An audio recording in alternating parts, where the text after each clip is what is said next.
You're listening to Just Hit Play with your hosts, Peter and Nick Cabral. If you're tired of your stagnant, streamed music feed, then strap yourselves in for an intergenerational sonic journey through Peter and Nick's favourite songs. Welcome to episode 80. 80, Nick, of Just Hit Play. I'm your host, Peter. With me is Nick. Nick, can you believe we're up to 80 episodes? That's crazy. No, that's a wild number to hear aloud. I can't believe it. You know, you've sort of scaring me with the 100 episode because we're going to listen to a Drake song. Now it feels like it's a countdown to doom, like there's like 20 episodes left, which is, I guess, is still 20 weeks, but it's kind of like a countdown to my doom almost. Yeah, that 100 is like inching closer to when I'm going to show you like an incredible Drake song and you're forced to admit it's actually good. I can't wait for it. I'm ready for that challenge because I think I'm going to win that one. Well, we'll see.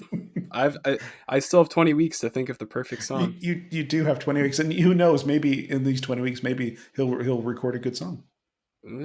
Maybe. How's your week going? Going pretty well. Had a busy weekend. This is my first time ever working retail on Black Friday. Yeah. How did that go? It was okay. I'm alive still. That's the main thing. I survived and won't have to do it again until Boxing Day. So right, of course. That's all right. Yeah. Was it? I'm guessing it was busy. It was quite busy. Yeah. Well, you work downtown at the Eaton Center, so if anyone's not familiar with Toronto, Eaton Center is like a big, store where a lot of people go. It's probably one of the busier malls in all of Canada, and probably one of the busier stores in all of Canada. I'm guessing for Adidas. Yeah. It was busy. It was packed. Could barely move. Like when I left the mall or left the store rather to go on break and trying to go through the mall to get to the food court, it was impossible. I couldn't even move. There were so many people. So this is my last week here in Canada. So I leave we're recording on a Monday, and I leave Thursday. So I'm in the process of saying, goodbye to some friends and trying to meet up with as many people as I can. Packing soon, which is frightening. I've tried not to buy a lot of things. So I'm hoping that I'm leaving almost with the same amount of stuff that I came with a couple of exceptions. Yeah, but I fly out Thursday, so that's crazy. Yeah, it really doesn't feel like you've been here for that long, like as long as you have. So yeah, I hope you've had a good visit, good time here. Yeah, the weather's been great. We've had all sorts of weather. We had some rather warm days. We've had some very cold days. There's been some storm days. We've had a lot of snow. Now there's no snow on the ground, but the weather's quite cool, so that's nice.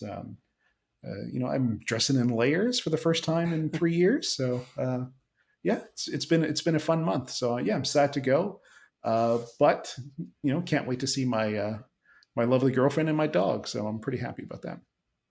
Yeah, that'll be nice. When you've been away from home for so long, it's always a really nice feeling to get back. Yeah, so, and I get it.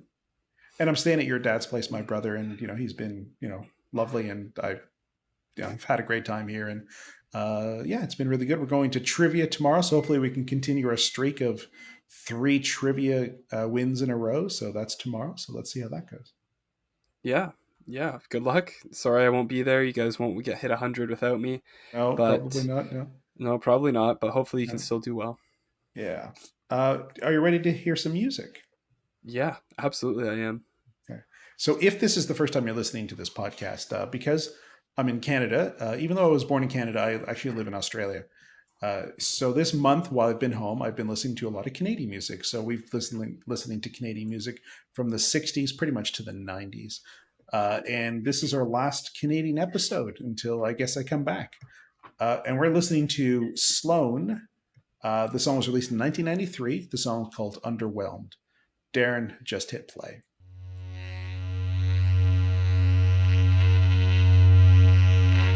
She was underwhelmed, if that's a word. I know it's not, 'cause I looked it up.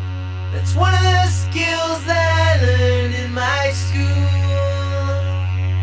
And so there you go, a little bit of Sloan, Underwhelmed. Now, were you underwhelmed?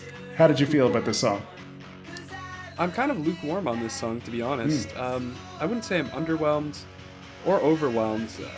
I think I'm just a little whelmed by this song. Okay, right. Musically, sonically, I think it's great. Yeah. It's really hard-hitting, and it's got everything I love in like this sort of music, sound-wise, but for some reason I don't really like the lyrics at all of this song, and or even how the lead singer like delivers the lyrics. I don't know, those sort of take me out of it a bit when I listen. So I find this much better as like a background song that I don't pay as much attention to. All right, so let's talk a little bit about Sloan. So they're a Canadian rock band. Right now they're based out of Toronto. Again, this was their debut album and was released in 1993, and they're still recording today. They're based out of Toronto now, but at the time when this song came out, they were from Halifax in Nova Scotia. This is their biggest charting song outside of Canada. It went to number 25 in the States in the modern rock tracks. Not like the Billboard tracks, but just the modern rock tracks. It went to number 25. Now, while you've never heard of this song, critically, this song is beloved in Canada. And I have a few examples for that. And there used to be a magazine called Chart Magazine, and they, in the reader polls, this was in 1996, the year 2000, 2005, this was voted the greatest Canadian rock song of all time. Wow. Really? Yeah. Interesting. Nope. I'm gonna wait. Hold on. Let me correct myself. The second greatest rock song ever recorded.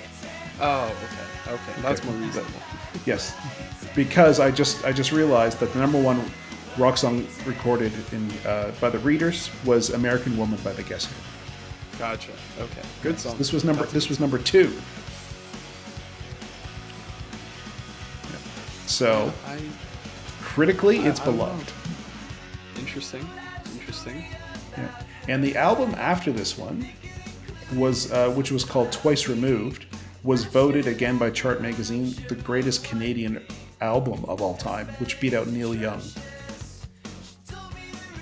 Wow. Okay.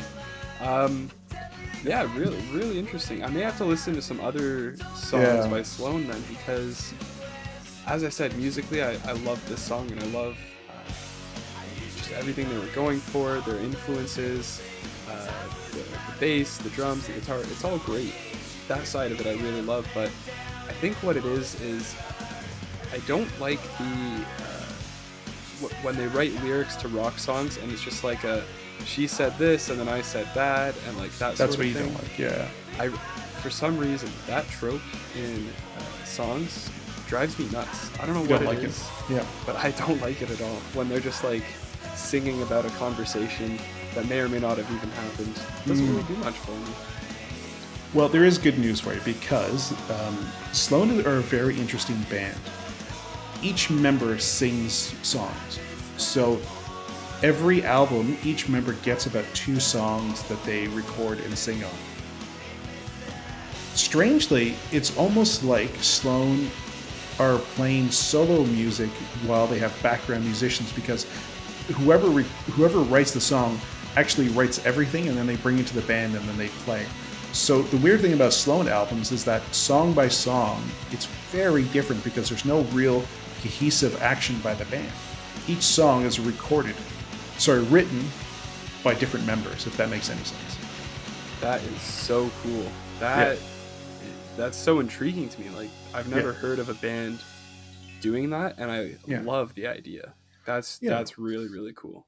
So there's 4 members of the band, and they each are usually responsible for at least one song, but usually 2 songs per person on the album. So that's one of the really interesting things about Sloan, is that sonically, a lot of their music is different. Now, on the first album, this was a very grungy album. A lot of the songs sound grungy. But subsequent from the first album, which is this one, the album was called Smeared. Subsequently after that, that's when their musical style started to change per each band member. Okay. Yeah, that reminds me of like when groups like Wu-Tang Clan, they'd have like a song on their album where it's just Method Man or something. Yeah, or if yeah. Tribe Called Quest, they'd have a song, it's just Q-Tip, something like that. Where Outcast did this a lot too. yeah, exactly.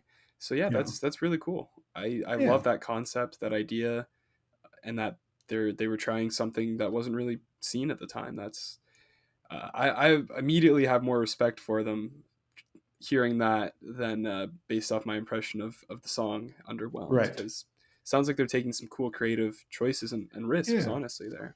Well, I'm glad you said that because this brings up the next topic of the band. So this album did very well in Canada, and it did reasonably well in America.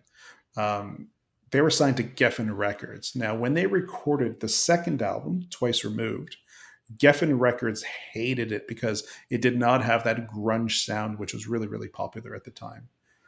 So Geffen asked them to re-record the album, which they said no, and then they received no promotional support at all for their second album. So they had to do everything themselves. Even though Geffen released it, they did no promotion for the second album. Really? Yeah, Damn. Okay. Yeah. Another reason why music labels suck. yeah, it's very different now. So Sloan are still recording. They're obviously not attached to Geffen anymore. Um, but it's so great when you can release music almost directly to your fans. And I think this started uh, with Radiohead. Radiohead, I can't remember that. I think it was in Rainbows where they released the album to the internet, and you could just pay whatever you wanted for the album, which is a brilliant idea. Yeah.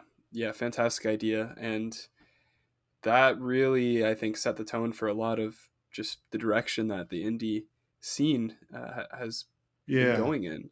Um, yeah, and then a lot of even the hip hop acts I like Run the Jewels, they always make their music free for download online. right. Um, Chance the Rapper, his Yeah, whole big thing was how he was independent, wasn't going to sign to a label, and he would release all of his music free online for people to download. So I right. like when Yeah. bands do that.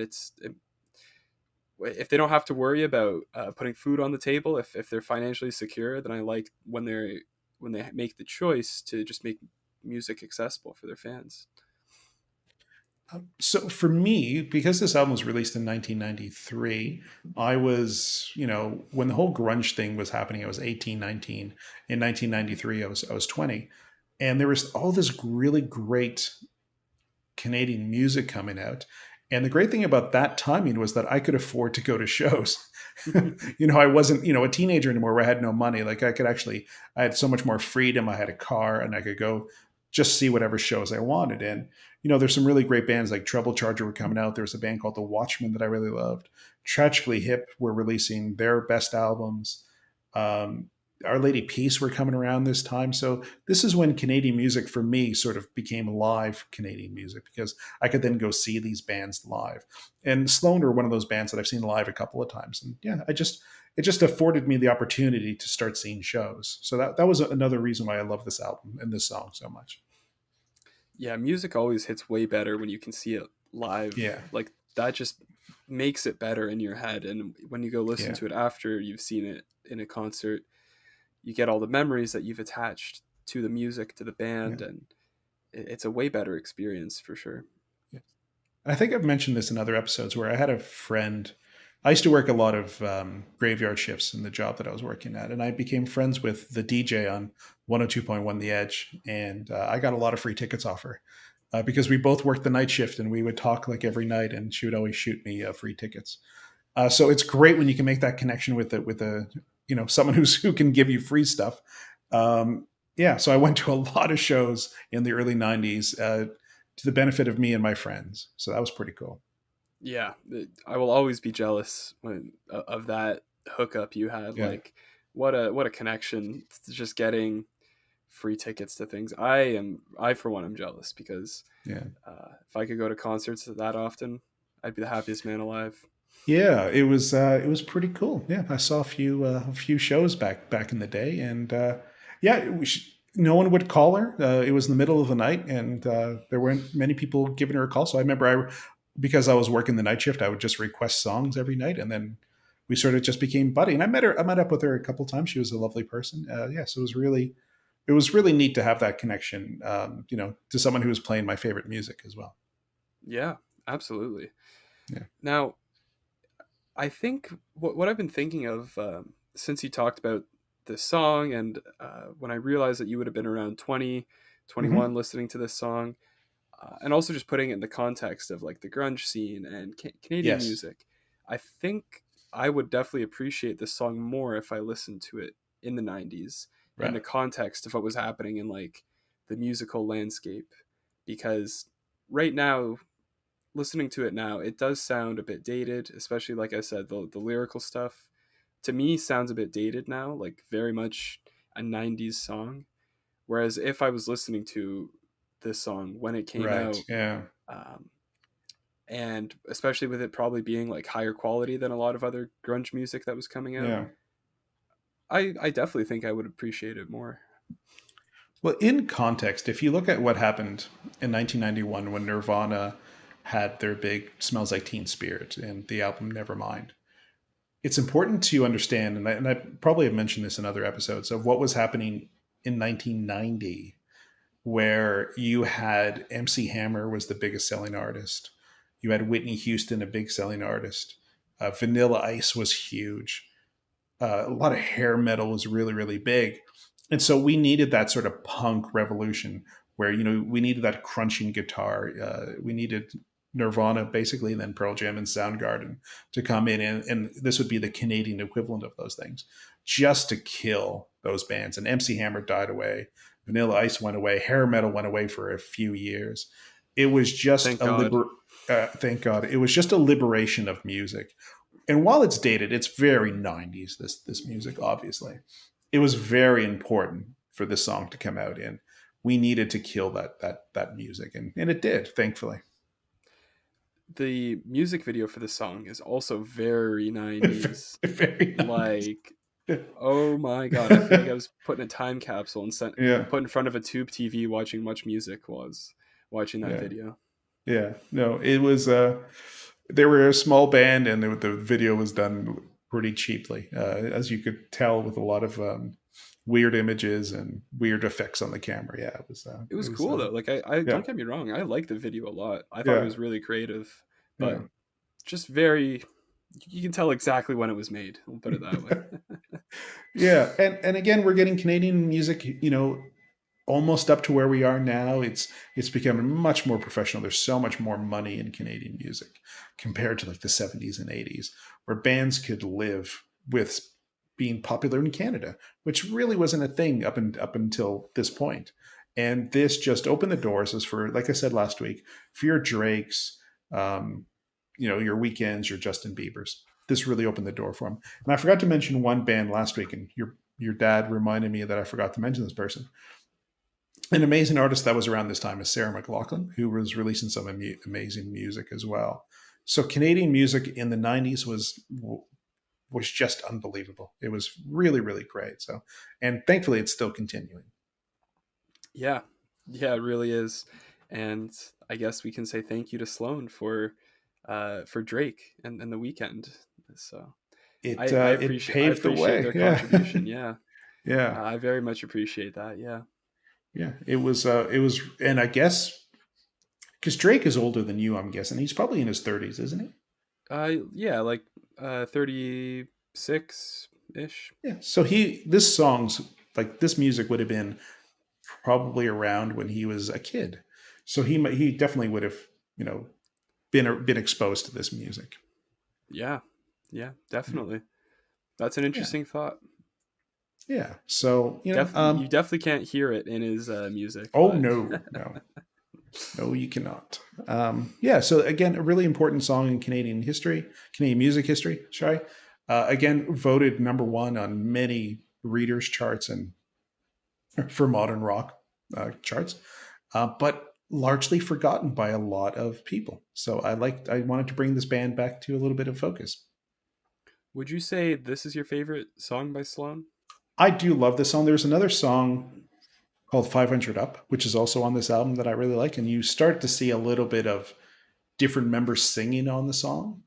Um, yeah, but they went from like this to like some songs they sound like the Beatles, some songs they're a little bit more shoegazy, other songs they're a little bit more poppy sweet. This was the grunge era, so they're literally all over the place. Cool. Yeah, Yeah. as I've said, I like that a lot. Like, you just don't really see risk taking like that anymore No. in this genre, and so I think that's Yeah. awesome. I really do. Yeah. If you check out some of their other stuff, I think they probably have 10 or 12 albums. And like I said, they've just released an album, which I haven't heard yet, but they're releasing an album right now. Cool. Cool. And Yeah. again, you love to see that sort of longevity, that like Yeah. 30 years they're still putting music Yeah. out. Exactly. Yeah. Cool. Well, yep. Like I said, I know this one might not have been to your perfect taste, but yeah, give a shot to some other songs. Sure, I will, because I'm really intrigued by the sound and everything you've just said about the band. So Yeah. I'll give them another chance for sure. Okay. All right. Well, let's get into your song because I'm excited to talk about it. Yeah, so am I, because as I said in the last episode of the podcast, my top 10 most listened to songs of the year, according to Apple Music, have been dominated by one person, and that is Yeet. Um, Still Countin' is the lead single from his second album, Yep. Two Alive, which came out earlier this year. This song was in my top 5 most listened to, and has been one of my favorites since it came out. I haven't really taken it out of the rotation. So, Darren, why don't you just hit play on Still Countin' by none other than Yeet?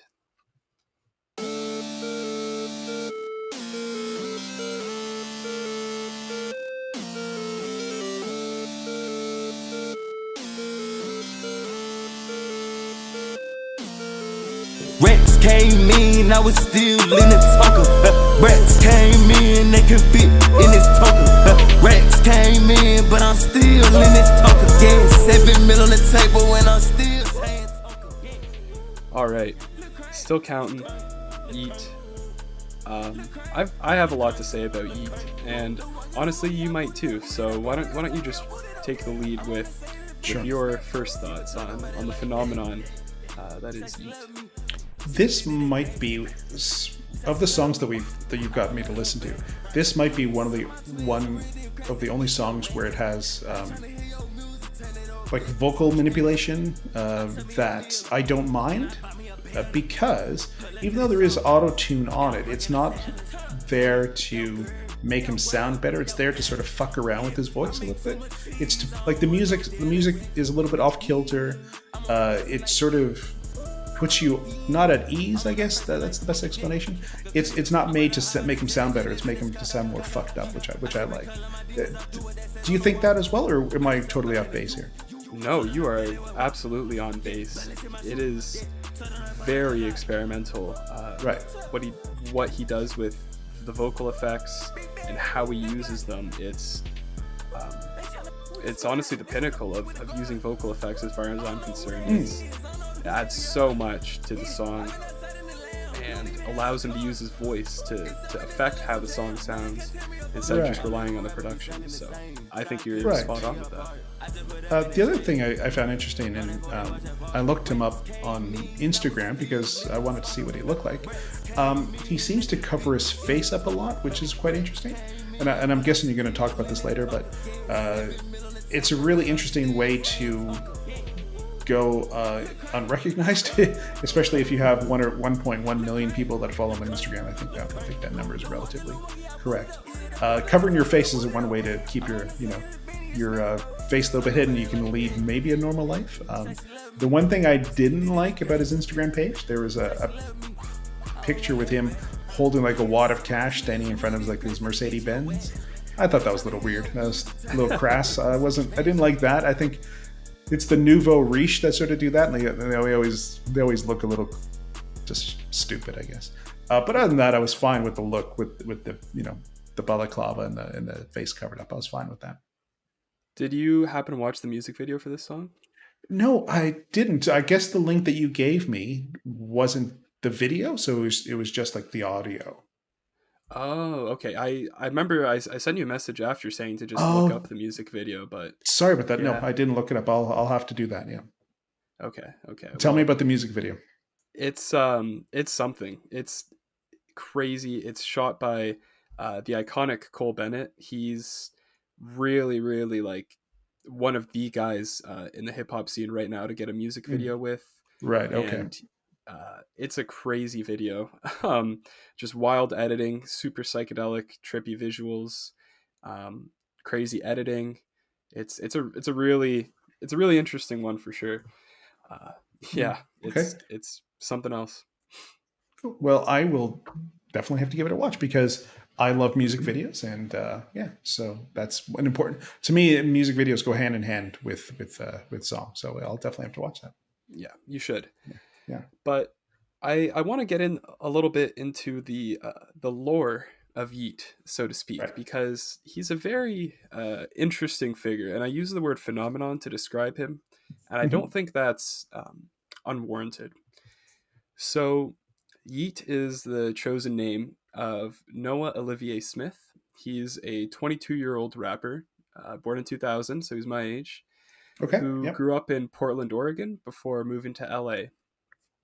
And he's been making music off and on since about 2017, 2018. But I don't think anyone on the face of the earth had really heard about him until like summer 2021. And he has had a meteoric rise in popularity in the last year, driven almost entirely by TikTok. And that's a Okay. subject. Yeah. That's a subject that comes up a lot on the podcast. How It TikTok is does. so Yes. influential in breaking new artists, right?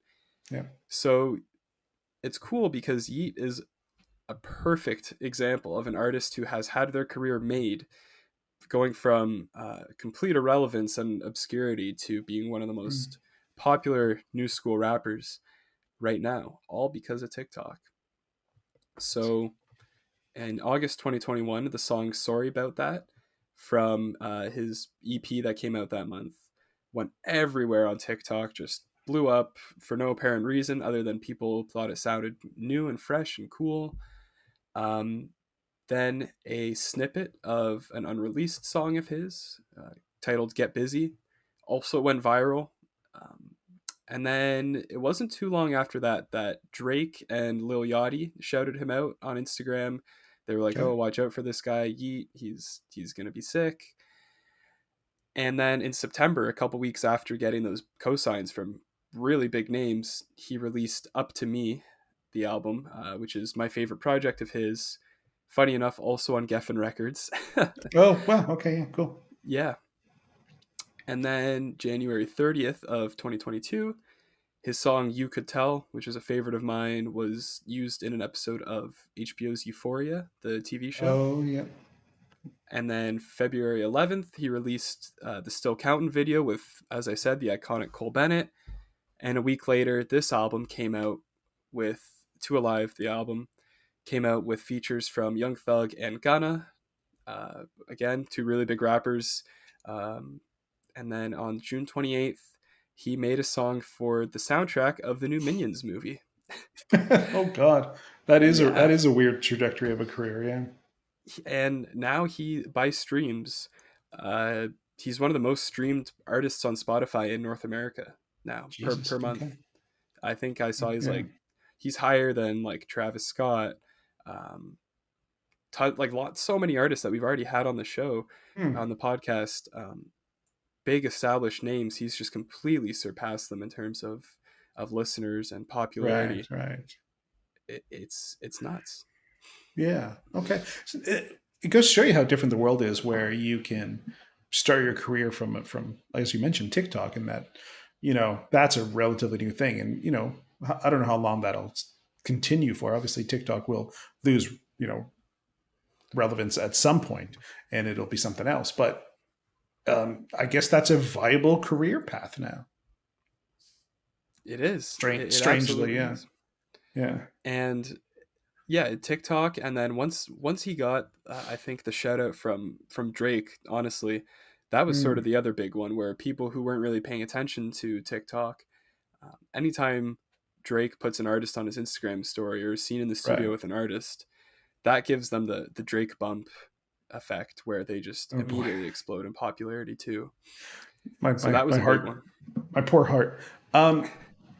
It's funny how if you go old school ways, the only way to gain popularity is obviously to get a big hit and put it on the radio. But if you weren't that type of band that would have big hits on the radio, you would just have to tour and play the same city like 6, 7 times and just be on the road and go and go and go. That's the way you made it. If you weren't like a hit singles band, like a good example that comes to mind is ACDC, that just toured and toured and toured, and by reputation, in 1980 they released the biggest rock album of all time. It's very different now, isn't it? Yeah, if you get an Instagram story from the right person, you could be set for life. Yeah, That's that's that's really nuts. all it takes. Yeah, it's hard for me to understand that and to fathom that that's a thing. Well, Because it's if literally 8 seconds, isn't it? Isn't it like 8 or 9 seconds of a song? it wasn't even that, it was just, I think Drake put a picture of him in the Right, studio right. with Yeet and With Yeet, said yeah. something along the effect of "Watch out for this guy, he's up next," and that's all it took. That it reminds me a little bit in the early '80s, Michael Jackson saying "backup," and I can't remember the name of the artist saying "backup" on a song. And the song became really, really big, but that was the only song that anyone had ever heard from him, the one that Michael Jackson sang on. And then after that, he disappeared. Um, so yeah, I guess that has happened in the past. Um, you know, you have to remember Yee, helped break Paul McCartney. So no one had ever heard of Absolutely. Paul McCartney before until Yee came along, and finally gave him a big shot into the mainstream. So yeah, Well, if Bono, your favorite singer, yep, if Bono said, "Hey, this new band, I really like this new band. You yep. guys should go check him out," would you not at least give him a listen? That's a really good point because in the '80s, U2 had an independent record label, and I actually listened to a few of the bands they signed to that record label. So yes, that is true. That is a thing. Yeah, and that's why cosigns from these big artists are Sure. so Yeah. powerful and have such a strong effect. Because if you Yeah. like an artist, you trust their opinions because you like their music. If they say someone's good, they're at least going to give them a listen. I'm at least going to give them a listen for Yeah. sure. Um, yeah, that's No, that's that's great. the That's a best good way to point. make it nowadays. That's a Yeah, really, really good point. How about his look? Do you know anything about the balaclavas or the hoodies or whatever he wears? What's that about? yeah. So Yeet is as I've said, he's such a weird person. He is so strange. Um, he's always wearing, he calls it a turban, the like head face covering thing. He Yep. calls it a turban. He's always wearing that. He barely does any media or interviews. Right. And when he does, it's like basic answers, like 1 2 word answers. Honestly, it seems like he can barely put a coherent sentence together half the time. Right. Um, Okay. Either due to just him not being very smart, him not being interested, or him being so high on any combination of Sure. drugs. Yeah. And he's only active on social media to promote music and to like garner hype for his releases. So he's a really, really weird guy. I read one of the only interviews he did was with Complex Magazine. It came out, I think, Hmm. last month because he was on the cover of it. Again, super sparse interview, and they asked him like what he does other than making music, or like what does he do in his own time. And he said, "I don't really like leaving the house. I just like staying home and playing video games and making music by myself in my home studio. That's really all he does all day." So interesting Well, figure for sure. and technology has made that easy for people to do. That's a thing. You can definitely have a career by doing that. Yeah, he said he gets beats like instrumentals sent to him from producers, and Hmm. then he uh, adds things or takes things away that he doesn't like, Right. records his parts of the song, and then he mix masters and engineers the whole thing from there and puts it out. So yeah, he just does it all by himself pretty much. And isn't technology wonderful? Like, I'm sitting in your father's living room or his dining room, sorry, with a camera pointed at me, and you're in Toronto, and but other times I'm in Australia, and we can record. Like, there's really no delay if you think about the distance traveled when we talk. There's sometimes there's a little bit of a delay, but not really. Like, Like, it's crazy what we can do by sitting in a dining room, right? It is. Or Yeah. sitting in a dark home studio and making Right. music. Yeah. Like it's nuts. While probably really high, wearing a balaclava. Yeah. Yeah. Yeah. So you said you actually didn't mind this song. So what did you think of like just the overall sonics of it, the Yeah. aesthetic of the song? Like you liked all that? I did. I thought it was. I have no idea what the song's about. I'm just taking it on a very face value of how it sounded and how the rapping sounded. The one thing I will say is that if he does the auto tune like this on every song, I think it'd be a little bit grating to me. I think here and there, that's fine. Um, I like variety in music. So I think if he does get a lot of beats sent to him from different producers, sounds like there's a lot of variety in his music, and I hope there is. Again, I'm totally out of context here because I'm really just basing my understanding of him on based on this one song. Right. So Yeet falls into the subgenre of hip hop that's called rage music. That's Good. what the subgenre is titled, Okay. and it's characterized by super high BPM beats, Yep. really bassy synths, and basically it just sounds like chaos. Right. That's what rage music is. It just sounds like organized chaos, and uh, rappers put on heavy vocal effects and do their thing over it. And the rage music was made by Playboy Carti. Like he is Right. the Okay. originator of that. Yep. He created the whole sound really with his Whole Lotta Red album. So we have Carti to thank for Yeet, and it makes sense that I like Yeet so much because Playboy Carti, also one of my favorite artists. So Yeah. Yeet just really sounded like a next evolution in that sound for me, and that's why I love him so much. Right. Yeah. And That makes. also, Yeah. yeah, and I was just gonna say that Yeet himself has said his biggest influences musically are Young Thug, for what he does with like his voice, shifting pitches and making really weird sounds. That's all Young Thug. That's he brought that to the forefront, as well as Future. We listened to Codeine Crazy by him, Yeah. Remember that. and one of your favorites, T Pain. He loves T Pain. Yeet. Yeah, a lot of people like T Pain. Again, T Pain is one of those.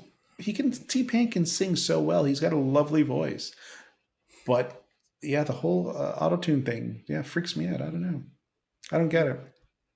That's fair, but I Yeah. appreciate that you were able to see the value in it when it's used like it was for this song. Still counting.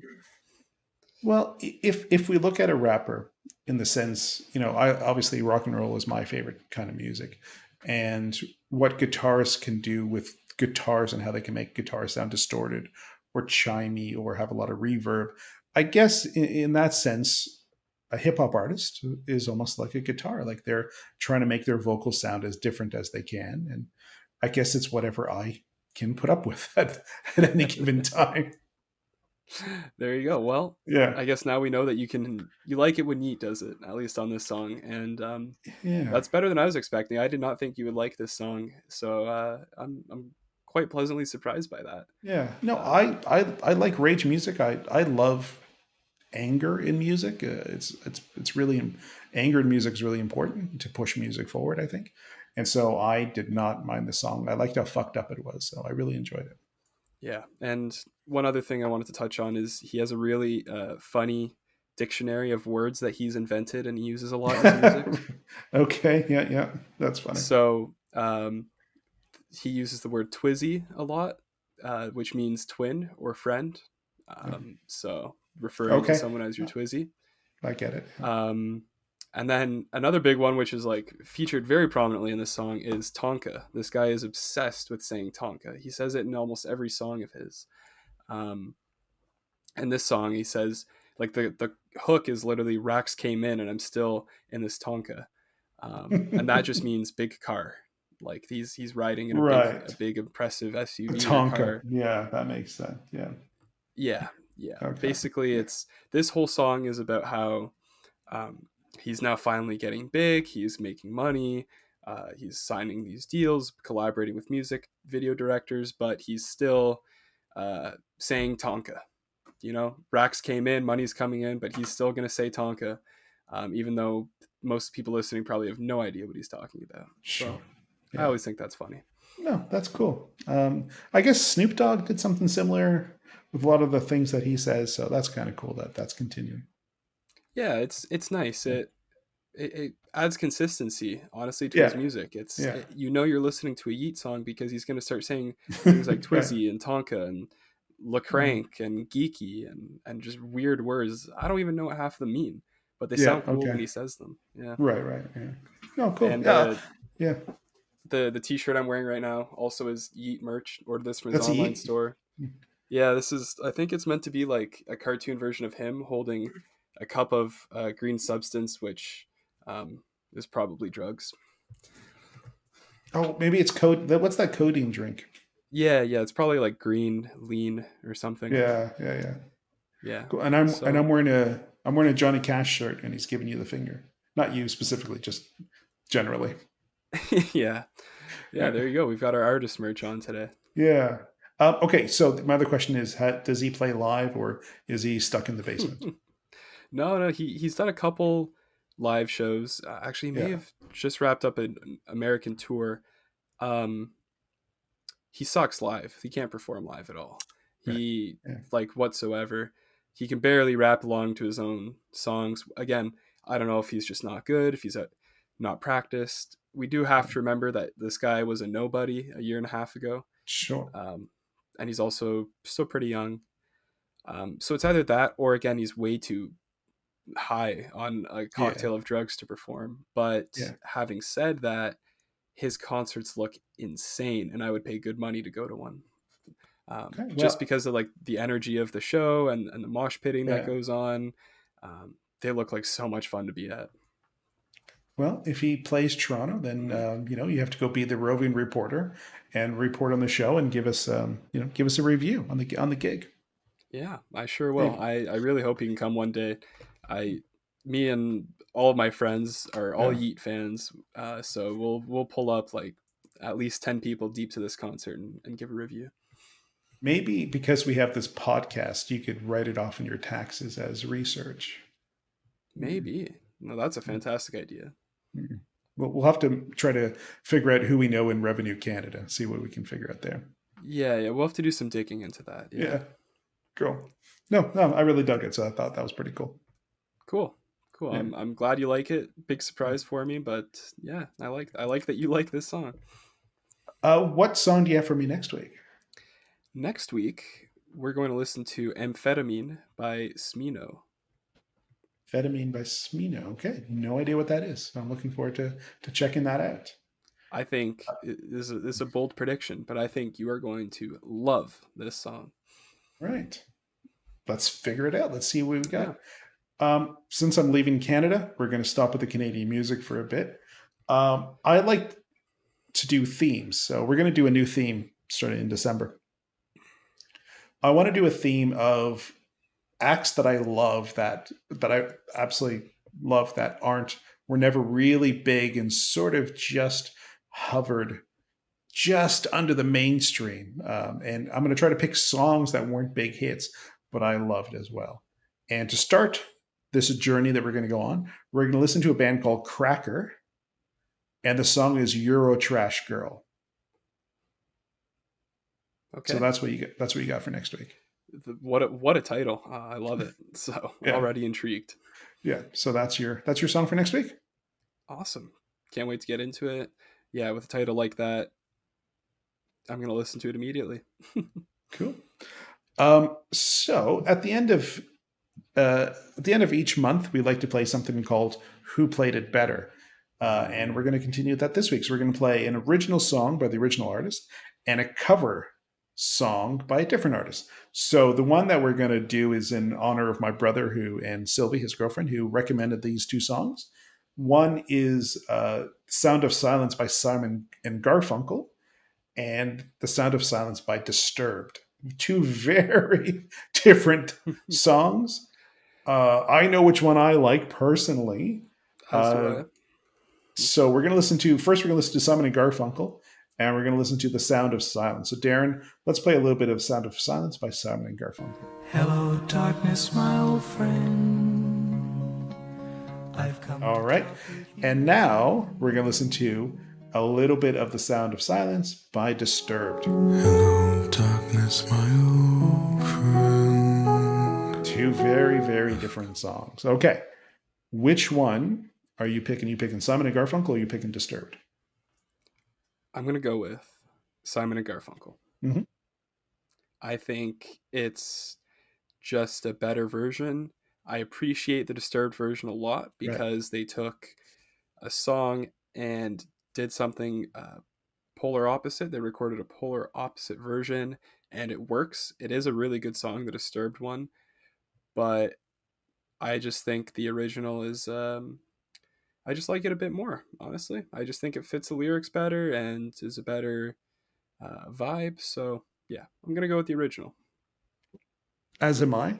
I'm not the biggest Disturbed fan in the world. I don't really like their music. I would say, of all the songs that I've heard from Disturbed, this is probably the one I like the most, because they didn't write it, probably.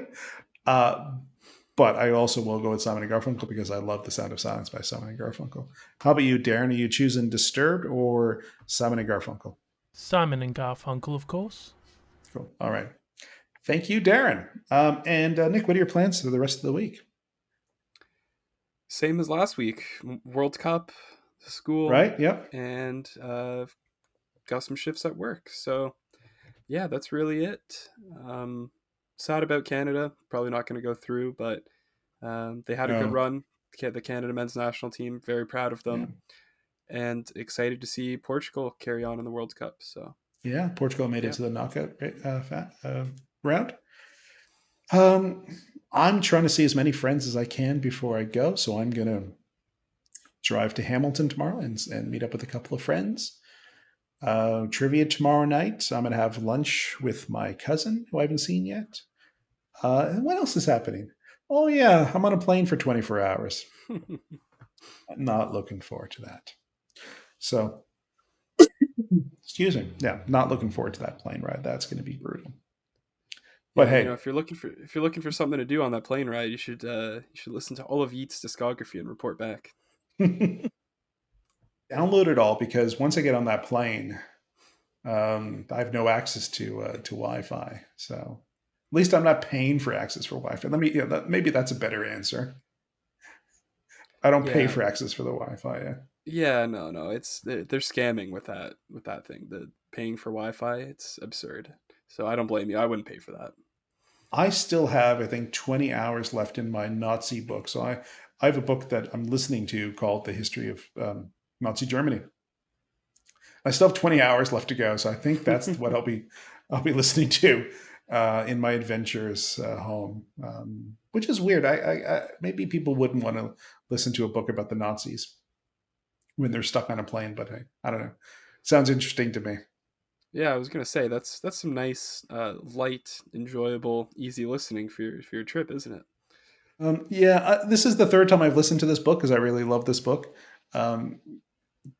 There's about a 2-hour segment on the Holocaust that pretty much leaves me in tears for 2 hours because it's absolutely brutal.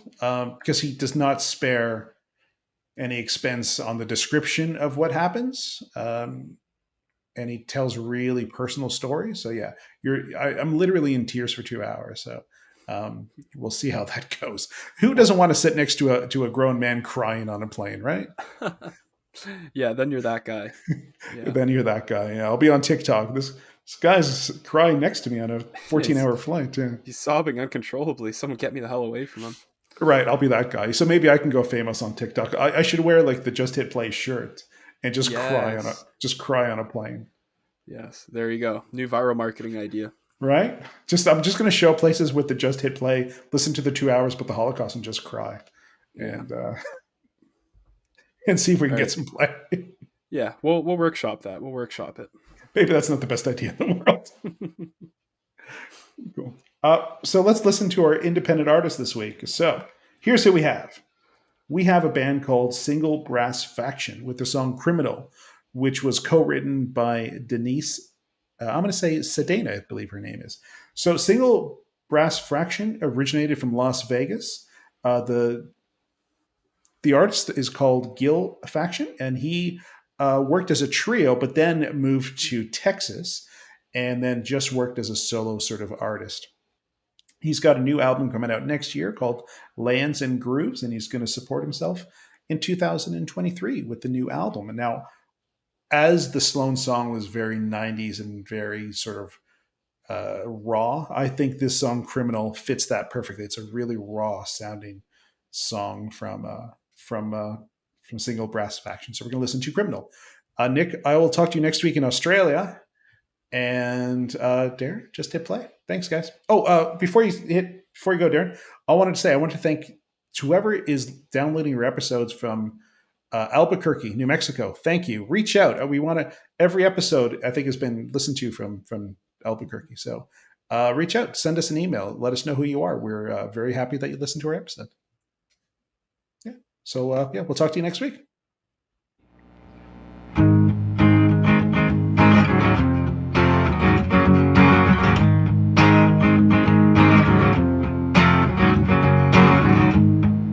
Took it from me like a criminal.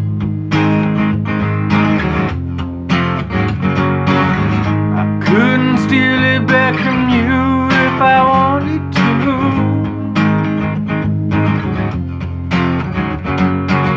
It doesn't matter how fast I'm trying to go.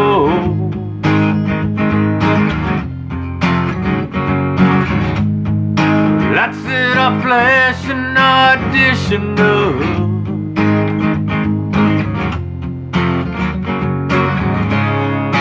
Maybe I'm wrong, maybe you're right.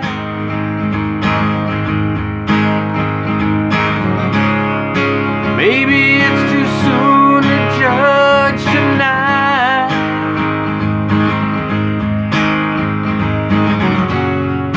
Maybe we'll just be alright.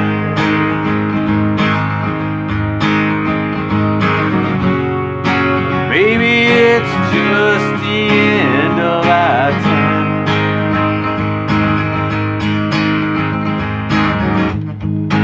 Could I even change a criminal?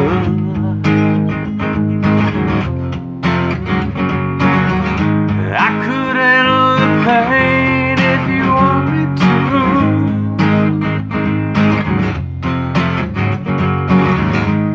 My love for you is unconditional.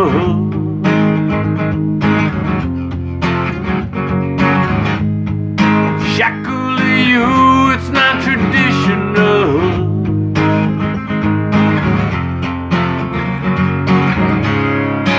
Maybe I'm wrong, maybe you're right.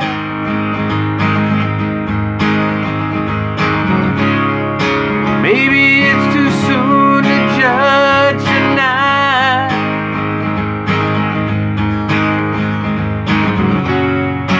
Maybe we'll just be alright.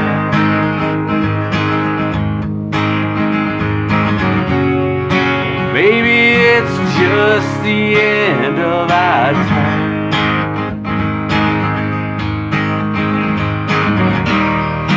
Baby, let's stay together in a 6x8 forever. Baby, I'm not going anywhere. We're criminals together. Maybe I'm wrong, maybe you're right.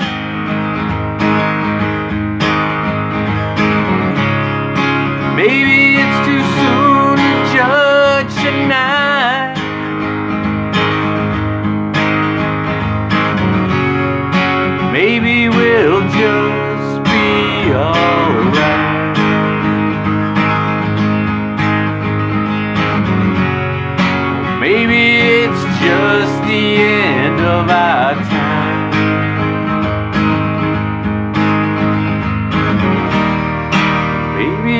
let's stay together in a 6x8 forever.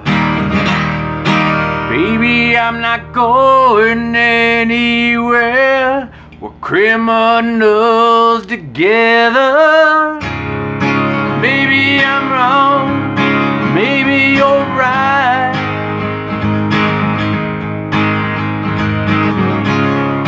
Maybe it's too soon to judge tonight.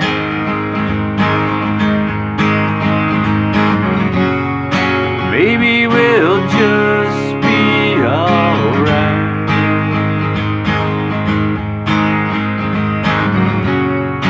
Maybe it's just the end of our time.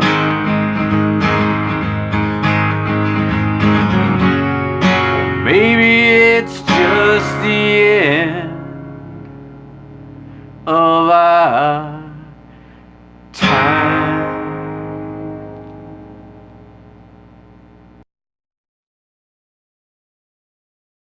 You've been listening to Just Hit Play. To contact your hosts, Peter and Nick, or to be featured on an episode as musical talent, email justhitplay7300@gmail.com. Keep up to date with news and announcements by following on Instagram and Facebook, linked in the show notes. Subscribe on your favourite podcatcher to tune in next week for more sonic delights. And if you can't wait till then, check out the Just Hit playlist on Spotify, linked in the show notes. A special thanks to Braden Munch for the theme song, and thank you for listening.